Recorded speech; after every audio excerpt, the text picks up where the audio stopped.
Welcome to YouTube channel Kuratul and Tech. In this video you will learn about operators in C++. What is operator? Operator are the symbols that are used to perform the certain operation on data. Operators basically कुछ symbols होते हैं जिनको use किया जाता है कुछ operation perform करने के लिए डाटा के ऊपर, जैसे for example plus, minus, multiply, reminder, these are the operators. फिर है टाइप्स ऑफ ऑपरेटर, कौन कौन सी टाइप्स हैं ऑपरेटर की? Arithmetic operator, relational operator and logical operator. सबसे पहले है अरिथमेटिक ऑपरेटर्स कौन से होते हैं? Arithmetic operator is a symbol that perform the mathematical operation on data, जो मैथमेटिकल ऑपरेशन डाटा के ऊपर परफॉर्म कर सकते हैं। अब नीचे एग्जांपल है, ऑपरेटर है प्लस। प्लस को हम क्या कहते हैं? एडिशन भी बोलते हैं, और ये ऐड करता है किसी भी दो या दो से ज़्यादा वैल्यूज़ को। For example x plus y. Next है माइनस, यानी सब्ट्रैक्शन, सब्ट्रैक्ट करना, एक वैल्यू में से दूसरी वैल्यू को माइनस करना, यानी x माइनस वाई। इसी तरह मल्टीप्लाई, डिवीजन, मॉडुलस, इंक्रीमेंट यानी प्लस प्लस का ऑपरेटर, ये सिंगल ऑपरेंड के साथ यूज़ होता है। इसी तरह डिक्रीमेंट जो है ये भी सिंगल ऑपरेंड के साथ यूज़ होता है, और ये डिक्रीज़ करता है किसी भी वेरिएबल की वैल्यू को बाय 1। नेक्स्ट है type of arithmetic operators. Arithmetic operators की कौन कौन सी टाइप्स हैं? तो हमारे पास अरिथमेटिक ऑपरेटर की दो टाइप्स हैं, unary operator and binary operator. जैसे अभी पीछे भी इंक्रीमेंट या डिक्रीमेंट ऑपरेटर का हमने जिक्र किया, जो होते हैं ये वर्क करते हैं सिंगल ऑपरेंड पे। ऑपरेंड का मतलब होता है जिस पे हमने कोई भी ऑपरेशन परफॉर्म करना होता है, जैसे सपोज a प्लस बी, तो a और b जो होंगे वो ऑपरेंड होंगे, और जो प्लस है वो ऑपरेशन होगा। For example n plus plus, यानी n की वैल्यू में हम इंक्रीमेंट कर रहे हैं 1 का। माइनस माइनस x, x की वैल्यू में से हमने एक वैल्यू माइनस करनी है, यानी डिक्रीमेंट कर रहे हैं बाय 1 का। इसी तरह बाइनरी ऑपरेटर होते हैं। बाइनरी ऑपरेटर ऐसे ऑपरेटर होते हैं जो दो ऑपरेंड पे वर्क कर रहे होते हैं। दो ऑपरेंड का मतलब दो हमने वेरिएबल लिए, उन दोनों को हमने ऐड करना है, या हमने 3 ले लिए। बाइनरी जो होते हैं ये बेसिकली दो पे वर्क कर रहे होते हैं। जैसे एग्जांपल में है a प्लस बी, तो a और b ये क्या है? ये ऑपरेंड है, और जो प्लस है वो ऑपरेटर है। फिर नेक्स्ट एग्जांपल है c स्टेरिक d। स्टेरिक का मतलब मल्टीप्लाई। c और जो d है वो क्या है?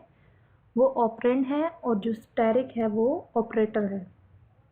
नेक्स्ट है रिलेशनल ऑपरेटर। रिलेशनल ऑपरेटर ऐसे ऑपरेटर होते हैं जो कि कंपेयर करते हैं दो वैल्यूज़ को, और इनका रिजल्ट ट्रू और फॉल्स की फॉर्म में आता है। ऑपरेटर कौन कौन से हैं रिलेशनल? जैसे इज़ इक्वल टू, हम C प्लस प्लस में डबल इक्वल्स टू जो होता है, ये इसका मतलब होता है कि ये इक्वल का साइन है। जैसे एग्जांपल है 3 डबल इक्वल का साइन और 5, क्या 3 और 5 दोनों इक्वल हैं? नहीं, तो आंसर हमारे पास फॉल्स आ जाएगा। Not equals to 3, not equals to 5, yes 3 जो है वो नॉट इक्वल्स टू 5 है। इसी तरह greater than, less than, greater than equals to, less than equals to, ये सारे जो हैं ये रिलेशनल ऑपरेटर्स हैं। नेक्स्ट वन है लॉजिकल ऑपरेटर्स। लॉजिकल ऑपरेटर्स हमारे पास जैसे एंड, लॉजिकल एंड है, लॉजिकल और है, लॉजिकल नॉट है, तो ये सारे लॉजिकल ऑपरेटर हैं। एंड बेसिकली क्या करता है? ये रिटर्न करता है रिजल्ट ट्रू अगर दोनों स्टेटमेंट जो होती हैं वो ट्रू होती हैं। आर जो लॉजिकल ऑपरेटर है, लॉजिकल आर में क्या होता है? अगर हमारे पास कोई एक भी स्टेटमेंट ट्रू हो जाती है तो हमारे पास रिजल्ट ट्रू आ जाता है। लॉजिकल नॉट, अगर हमारे पास रिजल्ट में ट्रू आ रहा है तो लॉजिकल नॉट उसको फॉल्स कर देता है। अगर हमारे पास रिजल्ट फॉल्स आ रहा है तो लॉजिकल नॉट उसको ट्रू कर देगा। तो ये रिवर्स कर देता है रिजल्ट्स को। Reverse the result, return false if the result is true. अगर रिज़ल्ट हमारे पास फॉल्स आए तो फिर ये इसको किस में चेंज कर देगा? अगर रिज़ल्ट हमारे पास फॉल्स आ जाए तो ट्रू कर देगा, ठीक है। जैसे x is less than 5 and x is less than 10। अगर इन दोनों का जो भी रिज़ल्ट आएगा, सपोज अगर ट्रू आ जाता है इन दोनों का रिज़ल्ट, तो नॉट जब अप्लाई होगा तो वो फॉल्स हो जाएगा। अब हम एक प्रोग्राम को राइट कर लेते हैं जिसमें हम सारे ऑपरेटर्स को यूज़ करेंगे। तो विजुअल स्टूडियो में सबसे पहले मैं न्यू प्रोजेक्ट क्रिएट करती हूँ, Win32 कंसोल एप्लीकेशन। यहाँ कोई भी नाम दे दिया और इसको ओके कर दिया। मैं नेक्स्ट के बटन पे क्लिक करूँगी, यहाँ से एम्प्टी प्रोजेक्ट को सिलेक्ट करूँगी और फिनिश।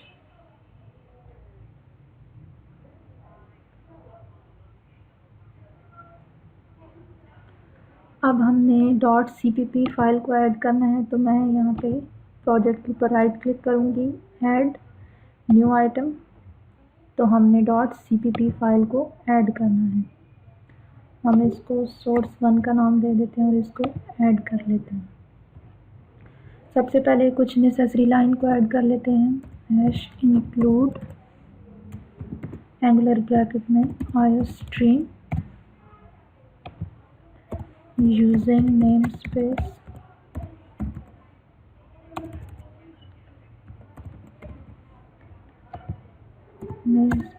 std और सेमीकोलन।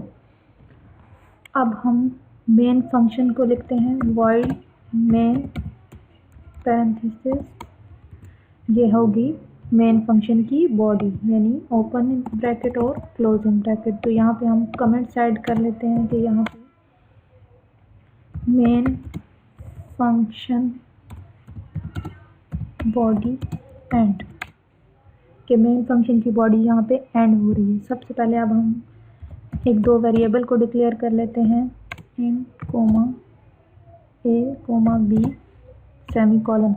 अब यहाँ पे दो मैंने वेरिएबल डिक्लेयर की हैं जिनकी डाटा टाइप इंटीजर है।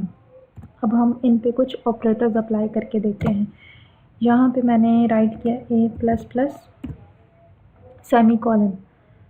अब इस लाइन का मतलब है कि इंक्रीमेंट बाय 1।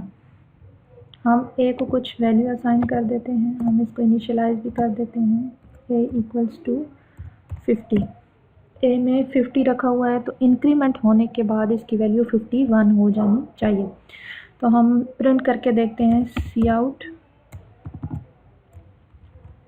यहाँ पे लिख लेते हैं value of a equals insertion operation, और यहाँ पे a लिखेंगे सेमीकोलन।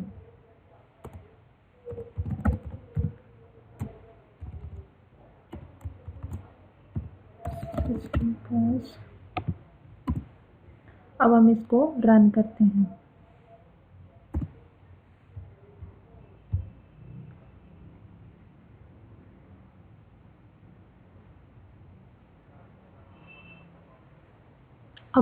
अब आपको स्क्रीन पे नज़र आ रही होगी कि a की वैल्यू जो होगी वो 51 होगी है, क्योंकि हमने यूनरी ऑपरेटर को यूज़ किया है। यूनरी ऑपरेटर जो होता है वो सिंगल ऑपरेंड के साथ वर्क कर रहा होता है। इसी तरह अब हम मैं b में भी वैल्यू स्टोर करती हूँ, b को वैल्यू असाइन कर देती हूँ 69। अब इस पे मैं कुछ ऑपरेशन परफॉर्म करती हूँ, -b। अब इसका क्या मतलब है कि कमेंट ऐड कर देते हैं। कमेंट हमें हेल्प करते हैं कि कौन सी इंस्ट्रक्शन क्या फंक्शन परफॉर्म कर रही है। Decrement bye 1। कमेंट जो होते हैं वो कोड में एग्जीक्यूट नहीं होते, जस्ट ये हमें हेल्प कर रहे होते हैं ताकि जब भी हम कभी भी प्रोग्राम को देखें तो हमें समझ आ सके कि प्रोग्राम में क्या हो रहा है। वैल्यू ऑफ b इक्वल्स, अब हम b की वैल्यू भी प्रिंट करवा लेते हैं कि b में क्या पड़ा हुआ है। अब प्रोग्राम को रन करते हैं तो F5 प्रेस करेंगे, यस करेंगे, हम बिल्ड करना चाह रहे हैं इसको। तो आप देख सकते हैं कि वैल्यू ऑफ ए जो है वो 51 है और जो वैल्यू ऑफ बी है वो 68 हो चुकी है, जबकि पहले उसमें वैल्यू 69 पड़ी हुई थी। अब मैं चाहती हूँ कि जो बी की वैल्यू है वो नेक्स्ट लाइन पे आनी चाहिए, तो मैं क्या करूँगी, मैं एंड एल को यूज़ करूँगी।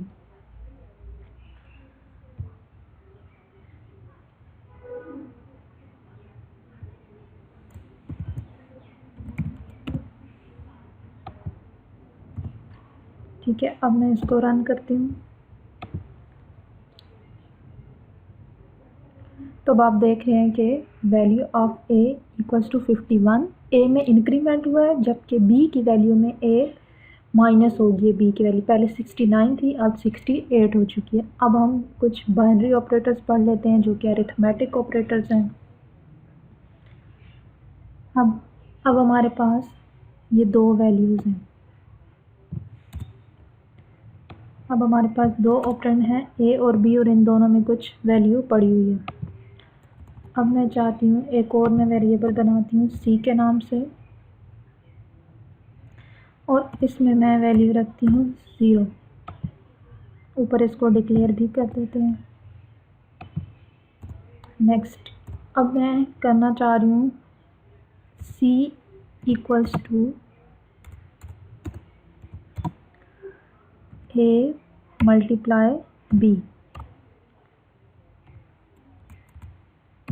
अब हमने ए और जो बी है ये दोनों ऑपरेंड हैं, और जो इन पे ऑपरेशन परफॉर्म हो रहा है वो किसका है, मल्टीप्लाई का।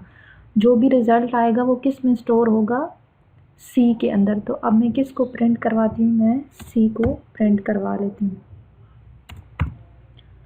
हम ज़रा तीनों को प्रिंट करवा लेते हैं कि ए में क्या वैल्यू पड़ी हुई थी, ए की वैल्यू, बी की वैल्यू,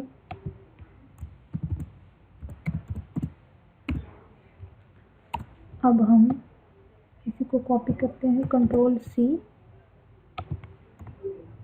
कंट्रोल वी। अब इसको सी कर देते हैं, या इसको हम कर देते हैं वैल्यू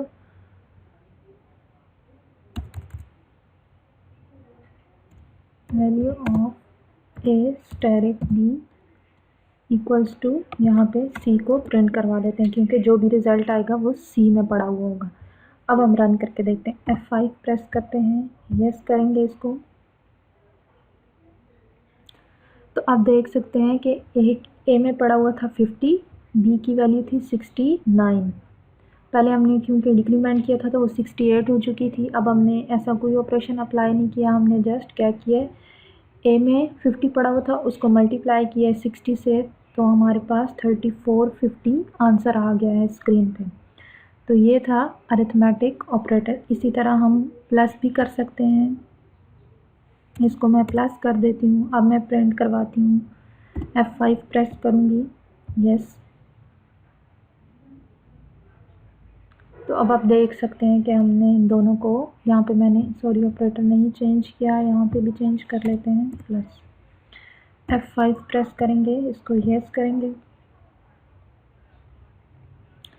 तो वैल्यू ए में क्या थी 50, बी में थी 69। अब हमने ए में जो पढ़ा था यानी 50 प्लस 69, तो आंसर आ गया 119। तो हमने प्लस करके देख लिया। तो ये कुछ थे अरिथमेटिक ऑपरेटर। आई होप कि आपको ऑपरेटर्स की समझ आ गई होगी।